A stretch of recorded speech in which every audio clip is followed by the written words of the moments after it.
Healing of sickness is possible, whether it's emotional or physical.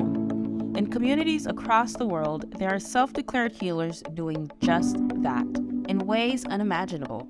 Ever wondered what they do in Reiki, or Voodoo, and yoga? Let's go through the different methods and practices that helps us heal and be our best and healthier selves. Let's go! Hi everybody, and welcome to ABCs of Healing, but not ABC as you know it. ABC actually stands for today, Advanced Biostructural Construction. That was really close. Advanced Biostructural, help me out. Correction. Advanced Biostructural Correction. And if you're wondering who's this lovely gentleman here correcting me, it's Allen Bonilla. Yeah, that one's good. Get that right. And Allen is going to explain to us a particular technique regarding chiropractic. All right, so what is it? What is ABC, Advanced Biostructural Construction? So advanced biostructural correction.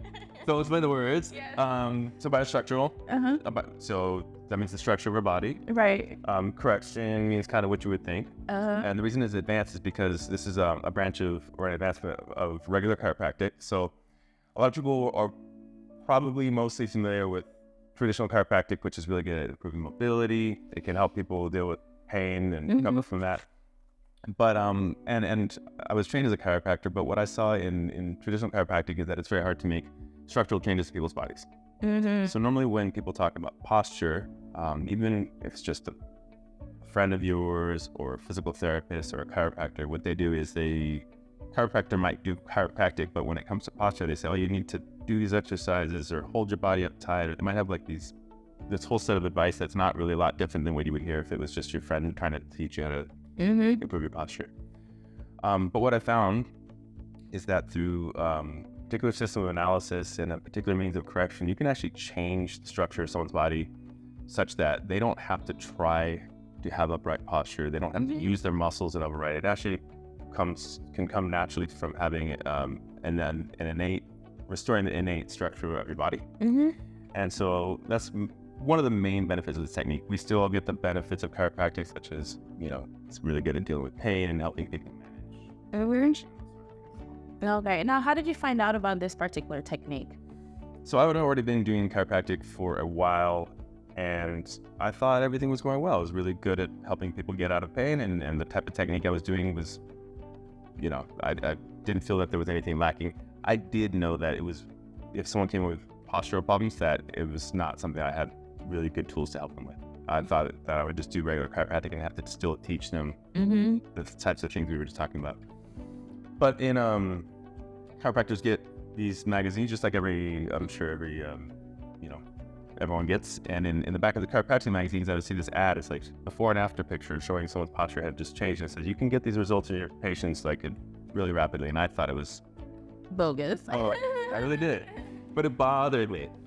And so every month, you get this magazine, you would see that ad. It's kind of like that. It reminds me of that ad where you learn to play piano in 5 minutes. You're like, that is obviously not true. But at some stage, it bothered me enough where I ordered the program. And I had already had things set. I already had a career path and everything going for me right when I ordered this program. Just even when I first learned this, I was already getting bigger changes in people's body, even when I wasn't good at this. Getting bigger structural changes in people's body right away than I had seen in my whole career prior to that. And that I'd seen anyone that was really able to do that. So that's amazing. I knew it was something different. And I think that was in 2011. I've been doing it since then. And now I'm used to seeing these types of structural changes in people's body because it's just very reproducible, very predictable. So when you bought the program, you were really trying to see if this is valid. Yeah, it's kind of some we all do that. You're like, I want to buy this, and then write the review. Yeah, exactly. Terrible.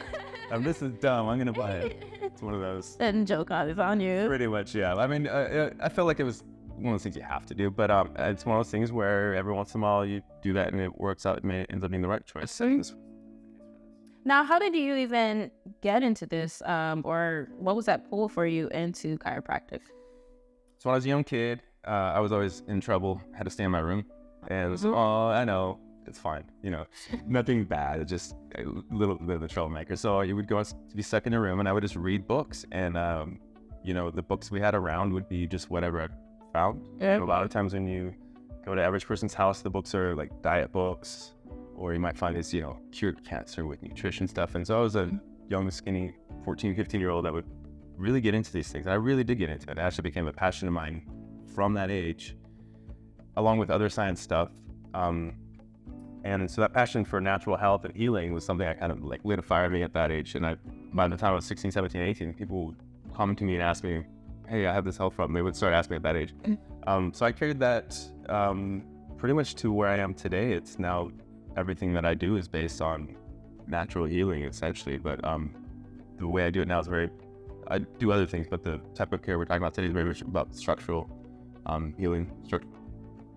Gonna make sure we're not caught up on some of these ribs. Get a little bit caught up. Let me bring that back. Okay, you can stand with your back to the wall. Things collapse forward. Our body doesn't have a good mechanism to bring it up and back, so I'm gonna do that for him. I'm gonna cross this here and there. Richardson, you're probably gonna want to stand right here. I'm gonna be doing a lift and a push right there. You're gonna help me out. I need to be able to control this. You're gonna be taking a breath in. I'm gonna breathe out. Everything above my hand is gonna lightly drop forward. Just like that. Get your feet underneath you a little bit. Then tall breath in. And breath out, drop your chin and shoulders. There we go. Let that fall, feet flat. Whoa. Let's get you right here facing that way. You hear that, parents, when your kids are in trouble? Yeah. Give them a book. Yeah. See where it goes. What you got to do, man? No, I remember the first time I saw chiropractic in person. I went on a mission trip and with a few doctors, and one of them, that was their specialty. And this was the first time I saw how it looks like. And she had somebody lean like sideways on the table and just like pressing and then net turning. And so I was like, ow. And I don't want to do this. Like, I would never want to experience this.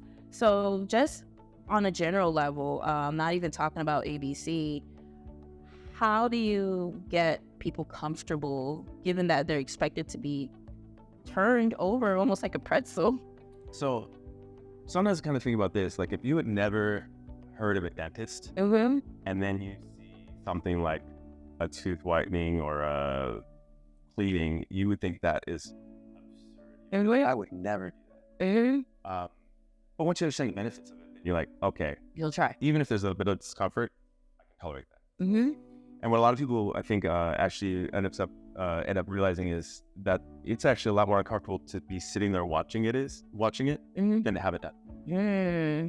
I sometimes am afraid of people seeing something before having done because it looks a lot different in how it feels. Mm-hmm. So what you experience is very common, totally normal. Part of my job is also to make what might be an uncomfortable process comfortable for people, because you're changing someone's body, Right. right? If you were to go to the gym and just go from 0 to 100 right away, it's too much. You might feel like it was too much. But if you go to the gym and you had a personal trainer who knew what they were doing, they'd be able to carry you just the right amount. Right. Where you want It's to so go. true. So part of my job is to find out where someone's at, where they want to go, and Now, when I started talking to you earlier, I was like, maybe he's like Superman. Like, he's looking at me and reading my body. And you do just that. Like, you can look at somebody's posture, you can look at how they walk, how they're standing still, and pretty much read their body alignment. Tell us how that looks like for you.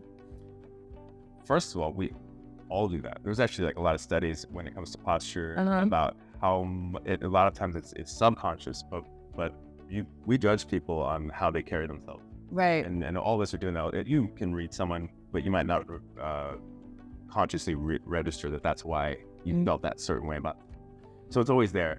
But because I do this as a job, it's very much at the forefront of my consciousness. So obviously the very obvious things about posture are just pretty much the way someone holds their actual body in space.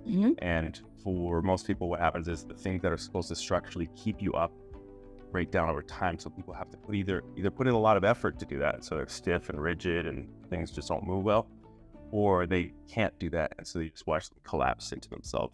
So examples I was giving you earlier is when you watch people breathing and they're just dropped down into their chest, everything's forward here. When the structure is not upright and stable. You can see that in the way people walk and the way they stand. There's not a stable, comfortable stance. So people are shifting always. And I notice this in the grocery store. The person in front of me, I'm standing here. I can stand comfortably and watch them. But you see that there's not a comfortable position for people. They don't know that they're uncomfortable because it's just how their body is. But I see people that come in and first visit or at the grocery store, they can't stand still for a long time without effort. You have to move. As I work on people, a lot of times what I'll see after a few visits, I stop and I step away and I see them just look at themselves in this mirror. And I just see them kind of like a lot of people don't really feel. We're just so used to feeling unstable. So it's not just posture, like the type of things we normally think about where you're forward like this. It really is a head to toe stability, optimal alignment thing that happens. It affects breathing, your gait, Right. the way you, and the obvious things were your shoulders. Right. Now, what about that person who's really body conscious? That person who might be overweight and they are a little bit, or we can say not too receptive to this. How can you talk to them to say, okay, look, it doesn't matter your body structure or type. How would you talk to that individual to make them feel comfortable? Like, I can still do this, or is weight? Yeah. Well, no. One is I never try to talk anyone into this. I usually tell people what I do, and I think the people that want it, it sounds appealing. Like earlier when you were seeing that, talking about seeing someone get the back cracked and they give you a little bit of pause. A lot of people would see that and they'd be like, oh my God, I want that. You're right. I've seen that too. So sometimes what happens is people will read it very different, and a lot of people will intuitively know that that's what they need. So a lot of times just letting people know what I do. And then those limitations really don't exist. I have patients that are way bigger than me in every way, taller, bigger in terms of weight. I have patients that are very old. You would think, well, you can't do this. You can't take an old person. You're not going to get them to look like they were 15 anymore. But I've taken people who are 60, 70, and they stand up now. They were coming. We've all seen them. They're collapsed. I'm not going to get them perfect, but you can change someone's body. Just like if you were to put braces on someone, or if you start going to the gym, you watch their body change over time. If someone, is willing to put in just even a modicum of effort, almost everyone can be improved.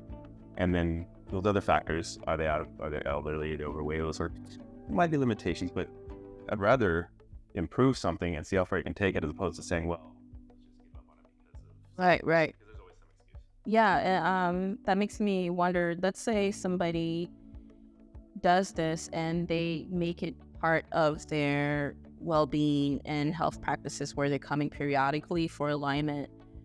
As they age, will that allow them to sustain their posture? Because there's that saying, as you get older, you get shorter, you shrink. Do you find this is not an effort to, but can this help body sustain their posture throughout their aging? That come in that are literally 60s and 70s, and their posture is better now than it would have been maybe since they were, they're like, when you're that age, it takes a lot of work to get it great. Work is just showing up. It's easier to go to the gym or whatnot. But I have patients now that their posture at 40 or 50 or 60 is better than it would have been when they were 20 or 30. So, normally with gravity and time and all the stuff that happens to us in life, it only goes one way. Right. So the fact that you can even if you were just able to slow it down would be fantastic. But the fact that we're able to see reversals and these types of changes, I still get excited about it.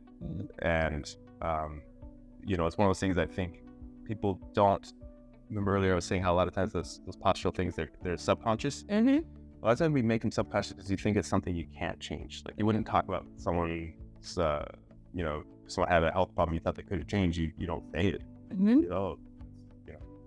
But if it could change, you say, hey, you should see someone. They can fix that. Yeah.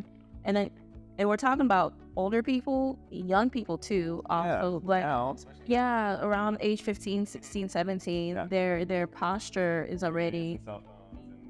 Yeah, like I've seen in people who they might slouch over, and we know the heavy backpacks sometimes it also affects their posture. So is this good for young people in their teenage years as well? Yeah.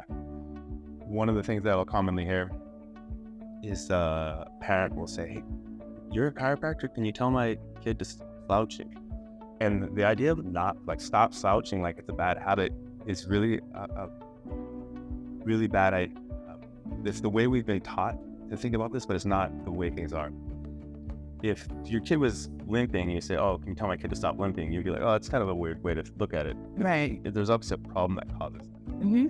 And that's the way I feel about posture. When people say, "Oh, can you tell him to stop slumping?" It's really, we should find what's causing that and correct that, and it is correctable. Mm-hmm. So I would never tell someone to stop doing something that's really a symptom of a different problem. What you shouldn't do is find and correct that problem. So when I tell people that, a lot of times they realize, "Oh, okay, I need to actually take care of either myself or my kid or whoever I'm concerned about." And then that is sometimes how people do it coming in, because they're concerned. Last question. Oh, I know. We're having too much fun. Yeah. Last question. If you can explain this to, let's say, an 8-year-old, 9-year-old. Yeah. How would you describe how you fix someone's posture? Paint that picture for them. I like to describe this with toys. A lot of toys are structural things and moving parts. And humans don't like to think about it, but so are we. A lot of moving parts inside us, and all those parts need to work together like a puzzle. Like sometimes the example I use is either Jenga or Rubik's Cube. All these parts have to move together a certain way to do a certain thing. So we all know for Jenga, whatever you're doing to this piece here is going to affect what's happening up here, and every time you make a change, it changes the whole structure. And our bodies are a lot like that. You could have injury you did like a while ago down here is going to affect how your body leans, so then you have problems up here and vice versa. And so what my body, or like a Rubik's Cube, every change you make will run on changes from there. The technique and analysis we do is essentially kind of doing something like that in reverse. Find all the little things that have shifted that cause your body to become the configuration it is now, and we start to unwind them, start to sweep them away, and it's not a lot different than solving a Rubik's Cube. Well, I'm glad you explained it that way. It makes perfect sense. So now you have 3 things to do. 1, play Jenga, because it's a good game. 2, look at the information below. You want to make sure that you see how you can connect with Allen and get additional information. And 3, subscribe so you can link to our future interviews and know when the next one is coming up. And where can our audience find you, especially if they reside here in LA? Yeah, so you can find me at ifixposture.com or ifixposture on Instagram. All right, so you heard it. All right, so make sure you connect with us. Make sure you connect with Allen. He is a wealth of information, and it was such a blessing, trust me, and a gift to have his time here today. Now, Allen, do you speak French? I learned 1 word today. You did? What is that word, Allen? Au revoir. Au revoir. It was a pleasure. Bye, everybody. That was good. So now you can go say au revoir. Bye. Do you know how to say hello? I should. No, I don't. Starts with a B. Ends with an R. There you go.